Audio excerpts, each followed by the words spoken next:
Halo semuanya, nama saya Renaldo Ong. Saya dari Fakultas Arsitektur dan Desain. NIM saya 19L10056. Di sini saya akan membuat video reaksi tentang penganalisis kesombongan dan saya akan menjawab 3 pertanyaan dari Pak Greg. Pada pertanyaan pertama yaitu bagaimana kita menjalin relasi dengan sesama walaupun kita berbeda suku, ras, dan agama, dan bagaimana agar supaya harmonis dan maju sejahtera bersama. Terdapat beberapa hal yang dapat kita gunakan untuk menjalin relasi dengan sesama. Yang pertama yaitu dengan cinta kasih. Yang kedua dengan kata-kata yang membangun. Yang ketiga dengan adanya toleransi dan kerukunan antara umat beragama, ras, dan suku. Yang keempat, dengan menggunakan pedoman kelima sila dalam Pancasila. Jika semua itu dapat dilakukan, maka kehidupan akan menjadi harmonis dan sejahtera. Pada jawaban pertama, saya menggunakan cinta kasih. Cinta kasih terdapat di dalam 3 bacaan Alkitab, di mana dalam 3 bacaan tersebut terdapat isi yang sama, yaitu tentang cinta kasih. Cinta kasih terdapat dalam bacaan Matius 22 ayat 37 sampai 40 dan Markus 12 ayat 28 sampai 34. Yang ketiga yaitu Lukas 10 ayat 25 sampai 28. Saya akan membaca Matius 22 ayat 37 sampai 40.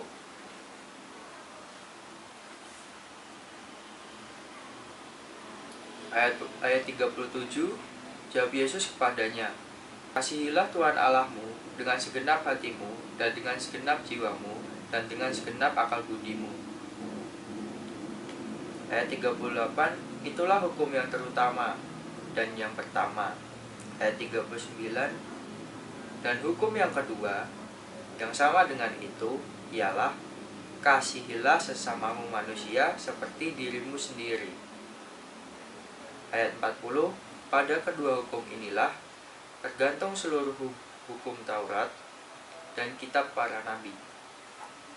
Di ayat 39, di sini dijelaskan bahwa kasihilah sesamamu manusia seperti dirimu sendiri.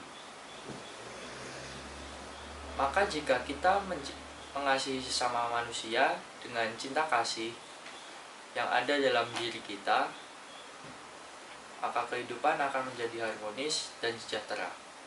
Saya akan menjawab pertanyaan yang kedua. Pertanyaan kedua adalah apa yang dimaksud dengan kapitalisme, individualisme, konsumerisme, dan hedonisme? Apakah agama setuju dengan hal tersebut? Berikan kutipan ayatnya. Kapitalisme adalah sebuah prinsip yang memberikan kebebasan penuh bagi tiap orang untuk mengendalikan kegiatan ekonomi dengan tujuan mendapatkan keuntungan sebanyak-banyaknya. Individualisme merupakan suatu pandangan di mana manusia lebih mementingkan dirinya sendiri daripada diri orang lain. Konsumerisme merupakan suatu paham di mana seseorang menjalankan proses konsumsi atau pemakaian barang-barang secara berlebihan. Hedonisme adalah suatu pandangan hidup atau ideologi yang diwujudkan dalam suatu gaya hidup di mana kenikmatan atau kesenangan pribadi menjadi tujuan utama dalam kehidupan seseorang. Terdapat satu bacaan dalam Alkitab dalam Kejadian 1 ayat 28 di mana berbunyi tentang keempat hal tersebut.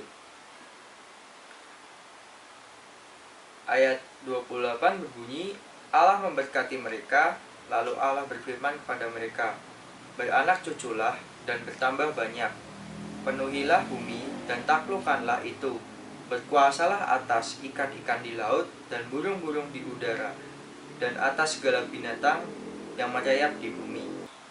Pada Kejadian 1 ayat 28 tadi berarti tentang dimana kita diberi kebebasan dalam bertanggung jawab atas segala hal yang kita punya. Tetapi manusia selalu akan terjatuh dalam dosa. Dan dan semua hal di atas pasti pada akhirnya akan menimbulkan hal yang buruk yang berimbas dalam perbuatan dosa yang kita lakukan. Maka dari itu, di dalam agama Kristen, keempat hal tersebut tidak disetujui. Sekarang saya akan menjawab pertanyaan yang ketiga. Pertanyaannya adalah, dalam kitab suci Anda dijelaskan konsep dunia kiamat karena kesombongan manusia. Jelaskan apa yang terjadi sebelum, selama, dan sesudah konsep kiamat tersebut. Saya mengambil perikop bacaan dalam Lukas 21, di mana konsep sebelum kiamat dijelaskan pada Lukas 21 ayat 12. Karena berbunyi, tetapi sebelum semuanya itu, kamu akan ditangkap dan dianiaya. Kamu akan diserahkan ke rumah-rumah ibadat dan penjara-penjara, dan kamu akan dihadapkan kepada raja-raja dan penguasa-penguasa oleh karena namaku. Maka dari itu, ketika konsep sebelum kiamat, kita akan ditangkap dan dianiaya, dan akan diserahkan ke rumah-rumah ibadat, dan akan dimasukkan ke penjara. Dan yang kedua, saya akan menjelaskan tentang konsep selama kiamat.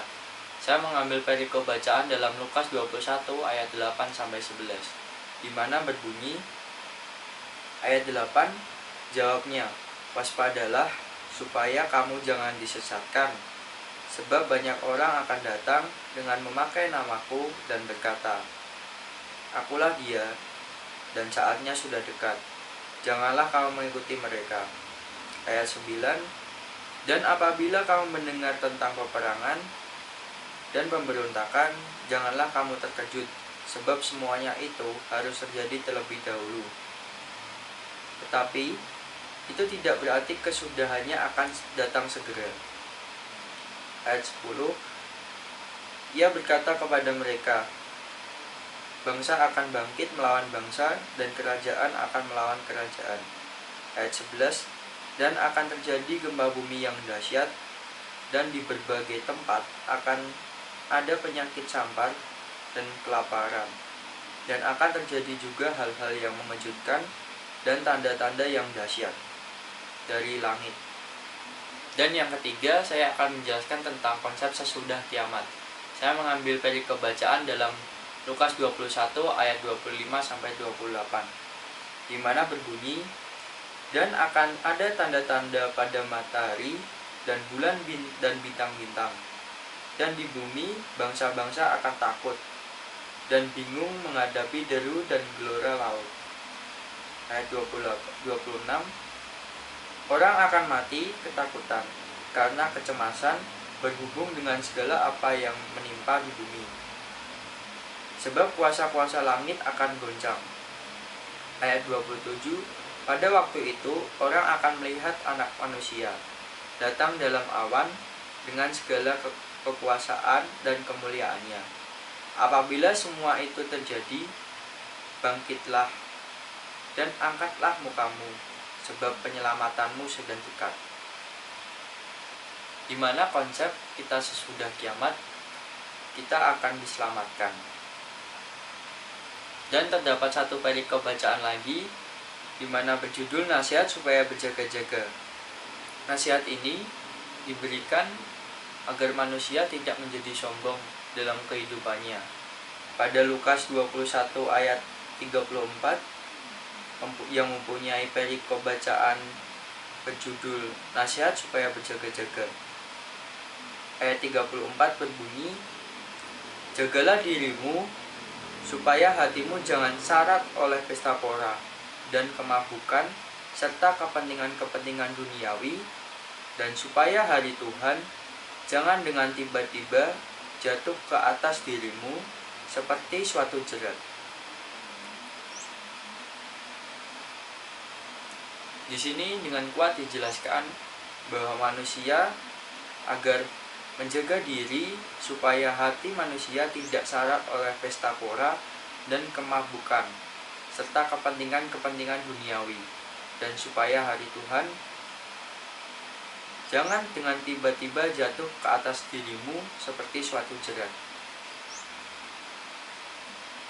Terkadang kita merasa sombong ketika kita mendapatkan hal-hal yang duniawi, seperti barang-barang baru atau sesuatu yang kita idam-idamkan, sehingga kita lupa akan tujuan hidup kita dan menjadi sombong sehingga menimbulkan dosa.